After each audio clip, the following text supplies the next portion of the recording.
অনুরাগী ছোঁয়া ধারাবাহিকের আজকের পর্বে দেখা যায় বর সেজে সেনগুপ্ত বাড়িতে হাজির হয়ে যায় কৃষ্ণকে বরণ করে নেয় দীপা। অপরদিকে মাতাল রুডির হুঁশ ফেরানোর চেষ্টা করে কুন্তলা একটা বালতির মধ্যে রুডির মাথাটা চুবায় যাতে রুডির হুঁশ ফেরে। দীপা সেখানে আসে কুন্তলাকে বলে, রুডি কি এমন খেয়েছে বলুন তো, আর রুডি কি বলতে চাইছিল? রুডি বারবার বলছিল তার মা সবকিছু শেষ করে দেবে। রুডির এই অবস্থা কি করে হলো? কুন্তলা দীপাকে প্যাচে ফেলে বলে, সেটা তো আপনার কাছে আমার প্রশ্ন যে এই অবস্থা রুডির কি করে হলো। দীপা বুঝতে পারে কুন্তলা তাকে সন্দেহ করছে, তাই দীপা ওখান থেকে বিয়ে শুরু হওয়ার নাম করে চলে যায়। অন্যদিকে বিয়ে শুরু হয়ে যায়, সাত পাকে বাধা পড়ে রূপা আর কৃষ্ণ। এরপরেই দেখা যায় যে দীপা ঘুমটা টেনে দাঁড়িয়ে মালতীদির সাথে কথা বলতে থাকে, আর সেই সময় ওই কুন্তলা দীপাকে চোখে চোখে রাখে।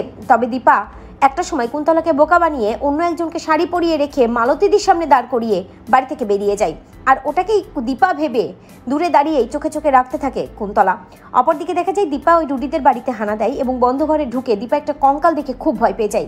দীপা বুঝতে পারে যে এই ঘরের ভিতর ছিল সে আসলে পালিয়ে গেছে, তবে দীপা তাকে ধরবেই প্রতিজ্ঞা করে। অন্যদিকে দেখা যায় সোনা দাঁড়িয়ে ভাবতে থাকে, মা এত কি কথা বলছে ওই মালতীদির সাথে।